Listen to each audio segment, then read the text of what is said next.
Hey all, Russ here, RVerTV. How you doing today? Today is March 30th, 2019. Yay.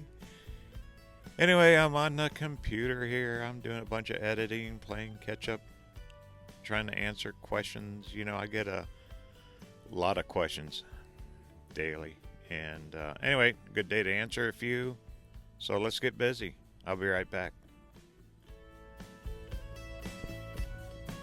Okay, real quick before we get going, 18,000 plus subscribers. Thank you. You know, that means a lot. Some people say, well, that ain't that many. It's a lot. For me, old guy at the camera, love it.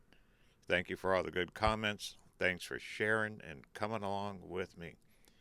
More to come, too. Okay, real quick on the recent playlist I just made.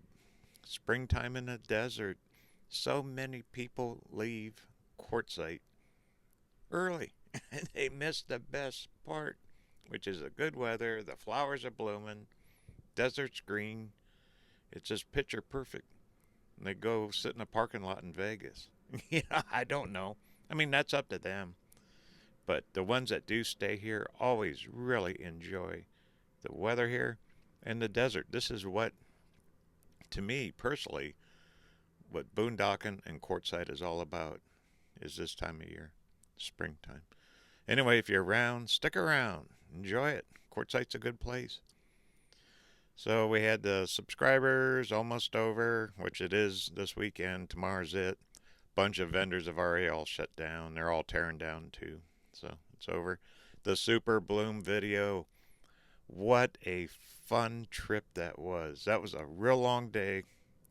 I drove all the way up around Oatman and came back, but it was so worth it. I have never seen poppies like that in my life. I mean, that was just phenomenal for me. The weather, the drive, very little traffic. It was just a great day. If you get a chance anywhere up around Kingman, there's also some really good places to see big blooms like that down around Phoenix and just north of Phoenix. There's some big valleys.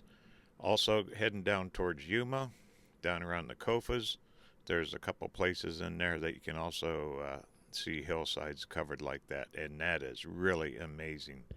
I highly recommend it. Check it out. Go do it. Alrighty, I've picked out 3 of the top questions. I've gotten a lot recently. And it's the same thing, so I'm going to answer it, hopefully. I'm asked often if I work camp. And the shorter answer right now is no. I used to. I did it for 8 years. I was an RV park. I did lawns, maintenance, office, and then actually became the manager of the park. I used to hire people. I used to hire work campers. And I used to have to get rid of a few, too. Anyway, work camping. Right now is the season. Parks are opening up. They're hiring. Actually, most have already hired, probably, but there is a huge turnover in work camping. That's why there's always a lot of jobs. It's basically you're working for little or no money. It's mainly rent. You got to be real careful, too. Sometimes they will actually consider the rent as an income, and you'll get a 1099 on it. So be very, very careful. Work camping's good. To me, to work in the office was always the least favorite. I always enjoyed being out mowing the lawns or working outdoors. Being stuck in that office was never the right thing for me. Anyway, I have a friend. He's on YouTube. Go figure. Name is James. Wanderlust Estate. You might already know him and subscribe to him. This guy lives and breathes work camping. Right now he's in Texas, and he's doing RV work camping on oil rigs. He's done Amazon, sold pumpkins and Christmas trees as a RVer, sugar beet harvest, all of it. Get on here. He's got a whole playlist, and it's very, very good info on work camping, and you'll get the real deal. And this guy lives and breathes it. His name's James. He's a good guy. Subscribe to his channel. You'll learn quite a bit about work camping from him. As for me personally, I don't want to do it again. Like I said, you do a lot of hours for very little money. It's kind of a tough way to go. And most people that I've known through the years that have done it don't do it very long. It's usually turned into a bad experience. Now, there's a lot to be said that you can find part-time work. If you're going to go to, say, like Wisconsin or Montana for the summer, there's a lot of part-time work in real businesses around that community you can always look for, where you actually get paid instead of just rent. And that's probably the thing you got to look out at the most is, okay, I'm putting 20 or 30 hours a week in. It's like it's 20 times 4. That's 80 hours per month for what, $200, $300, $400 in rent. You got to look at that. You're making like $1 an hour, $2 an hour. So anyway, so the answer of me work camping is no, and I would not do it again. Okay, moving on. Alrighty, drum roll. Next question, and I get this a lot. I don't know how many. What drone do I have? I have the DJI Mavic Pro 2. I bought this thing last fall, and it's probably the best investment I've made in camera gear, anything in quite a while. Well, you see the footage, and you guys comment on it all the time. It's so smooth, it's so stable. You can go live. I've done live feeds from 200 feet flying around quartzsite straight to YouTube, and you guys watch it and see it play here.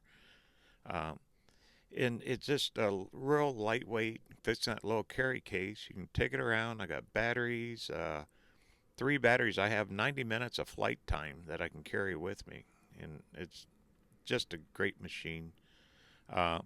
They run sales on them, and if you get a chance, I mean, this is something, if you're looking to invest in a drone, I highly recommend the DJI. I'll put a link down in the description for it, but that's the drone I fly, and that's a drone I'm going to keep for a long time.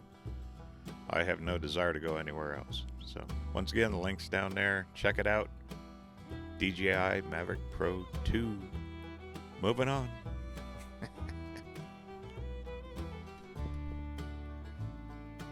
Alrighty, the big question. This is the number one question I get. I get a lot of them daily. Where am I going this summer? I don't know. I do, actually, and you're gonna come along.